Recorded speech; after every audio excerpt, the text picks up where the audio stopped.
All right, with some of the rain that we've had recently and the fact that it's starting to get a lot colder, the 2023 wildfire season has basically wrapped up, and in some ways it almost feels like it never really began. But with that being said, I just wanted to do kind of an overview of what happened this last year. How does this last year compare to previous years?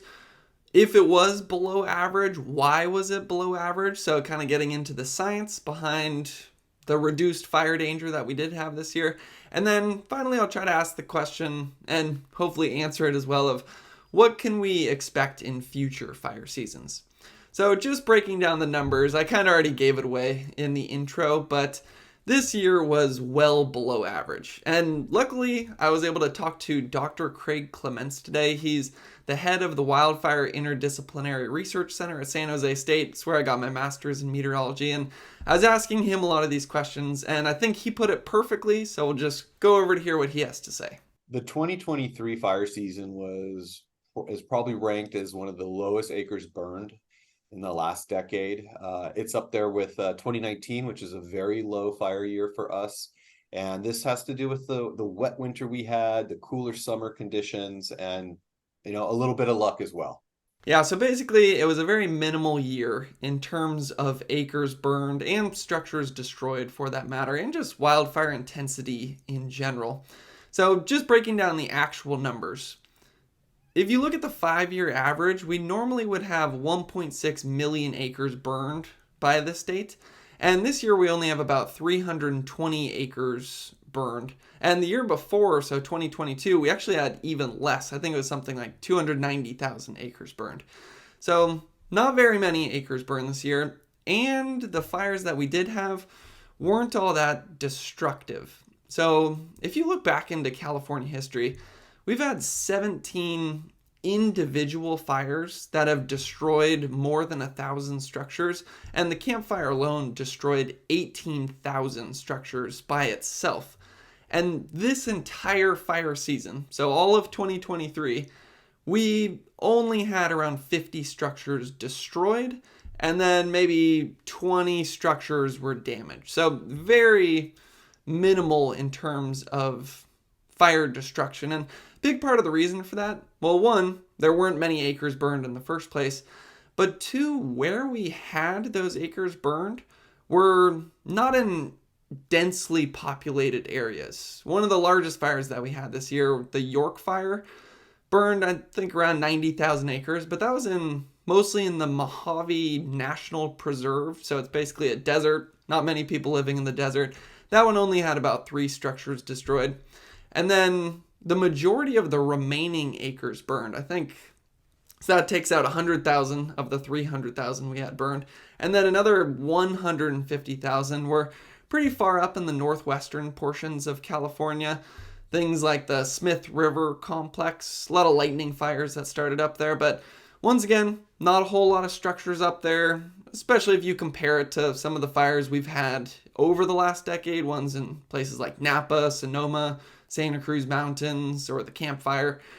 So, pretty intuitive. If there's not as many structures where the largest fires happen, then you're going to have less structures destroyed, less destruction overall this fire season. I think where things get a little more interesting is why didn't we have many acres burned?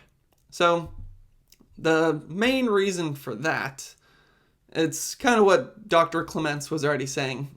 We had a lot of precipitation, it was pretty cool out, and then we also had some luck. So when it comes to rain and snow, I don't probably need to remind anybody of all of the rain that we picked up from winter 2022 to 2023. And we did technically start out the winter a little bit dry, but there was a pattern shift towards late December that just brought in a series of atmospheric rivers. Some parts of California picked up 3 to even 4 times as much rain as you normally see. But I think overall, if you look at the whole state, we picked up about 140% of our average precipitation. And then in terms of snowfall, it was one of the snowiest years on record, one of the largest snowpacks that we've ever had. So with a lot of rain, that brings a lot more moisture into your fuels. And then if your fuels have more moisture, it's harder for fires to start. And then if they do start, they're just not going to spread as quickly. They're not going to be as intense. I always use this metaphor, but just like if you start a campfire, if you have a moist log, it's pretty hard to start the fire if you can get it started at all. And then if you have a dry log, which is like some of the fire seasons we've had over the past decade, that fire starts a lot more easily, and then it also burns a lot hotter and faster. So this year we had the moist log because of all that rain, because of all the atmospheric rivers out there. But then there is also the little bit of the luck factor. Luck depending on your perspective. In terms of flooding, debris flows, maybe not a good event. But in terms of wildfire, great event.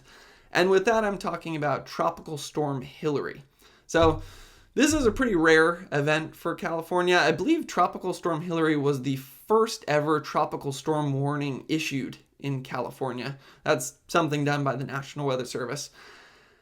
And it brought record-breaking rainfall to Southern California and then all the way up into the mountains as well. But what was maybe most important about Tropical Storm Hilary in terms of wildfire is it happened in the middle of August. So this is usually the time of the year where your fuels are drying out, you're getting into the fire season, and then this tropical storm just brings record-breaking rainfall, and that, once again, brings a lot of moisture into our fuels, significantly reduces the fire season down in Southern California where we did pick up that most of that rain. Now you might ask the question of, well, does that also just make a bunch more fuel so then you have more fire in the future? And that's a question I'll get into in a second. First, I want to talk a little bit more about some of the rainfall, some of the snow that we had. Another big thing that it does, and I think this is maybe a good visualization of the decrease in dryness across the state, is just what happened to the drought monitor over this last year. If you look at a year ago, around today, 100% of the state was in moderate drought. And then large portions of the state were in severe drought. I believe some even in extreme or exceptional. If you look at today, 0% of the state is in any drought category whatsoever. And most of the improvements in that drought, in the drought conditions across California, was due to all that rainfall that we picked up last winter. And then, once again, that set the stage for our wildfire season. So, great improvements with the drought. Also, if you're looking at water in California, great improvements in terms of our reservoirs, our water supply, groundwater levels, just all sorts of things. Obviously, you do have the downsides of things like flooding as the rain's coming in, but I think in California, we'd usually take the rainfall when we can get it. Now I want to talk about the snowpack. So, one of the largest snowpacks in history.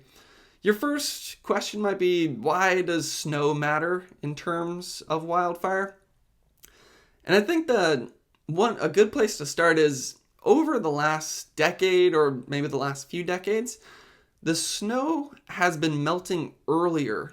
So it's been leading to a longer fire season. And the reason it's been melting earlier is because some of the warmer temperatures that we've had. And the reason this is important is because usually that snow, it's almost like a reservoir just built up in the mountains. And the mountains are one of the places where we usually do see some of our most intense destructive wildfires, just because there's a lot of dead fuel up there because of the bark beetles, but that's a story for a whole another video. But usually the snowpack, you have all the snow, and then the rain has mostly fallen in winter, but then it's as you're getting closer towards summer, the snow is still just slowly melting, and that's continually adding more moisture into your fuels. So it's almost like we're saving up some of the water into the future, and then instead of the plants just drying out the minute the rain stops, they continue to pick up some moisture as the snow melts. So what's been a problem in previous years is it's been warmer, so the snow's been melting earlier, and then the fuels have a longer period of time when they could be drying out, makes your wildfire seasons worse. The opposite happened this year.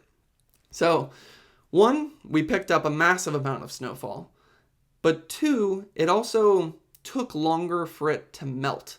And the explanation for both of those is due to the fact that, interestingly, this last water year, so if you're going from October of 22 to September of 23, we had pretty cool temperatures out there. Much of California was 2 degrees Fahrenheit below average. Some places were even 4 degrees below average. So what this allowed was more precipitation fell as snow in the first place. So while it maybe wasn't the rainiest year on record, it was one of the snowiest years on record. But then, that's one reason it would take longer for the snow to melt. There's just a lot more of it.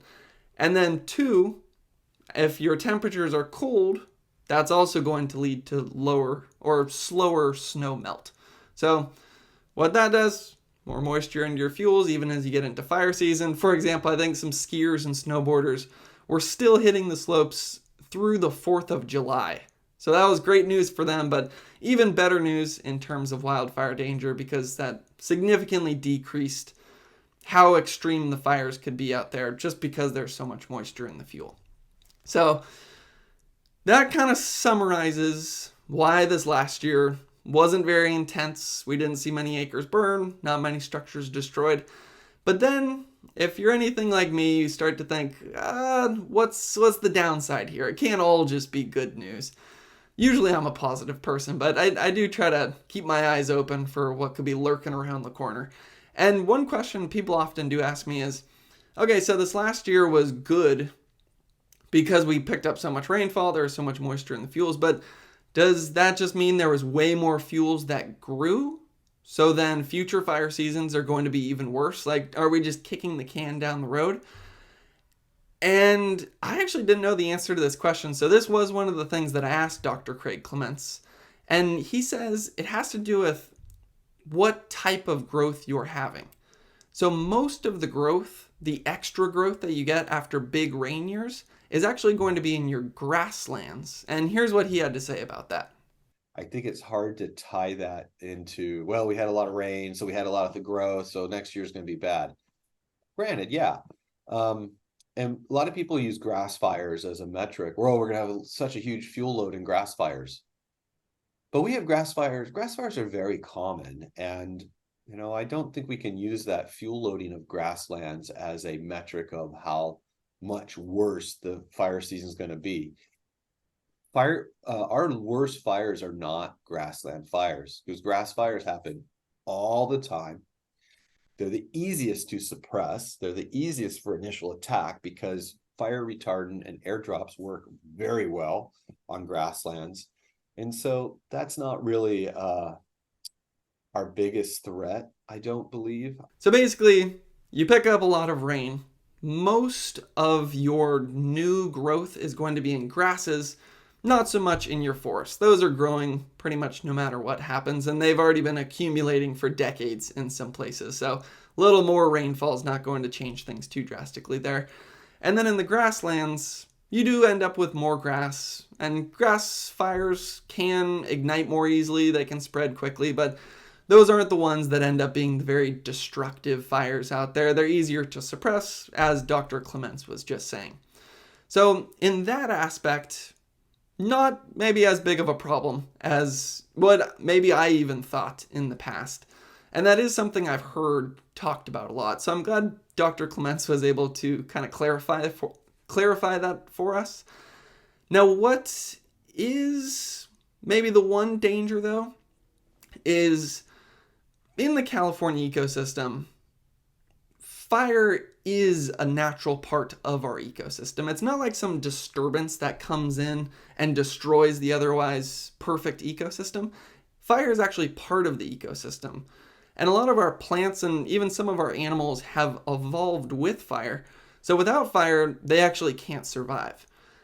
And they've evolved to a lot more fire than what we have had in the last 100 years, and that's why so many fuels have been accumulating, which leads to very big fires down the road, or like we've seen in the last decade. So I saw one report that said in the past, so before the era of fire suppression, California was burning about 4 million acres every single year.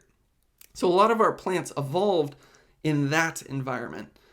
So if we're only burning around 300,000 acres like we did this last year, that throws the ecosystem out of balance and just allows more accumulation of the fuels that have already been accumulating for decades.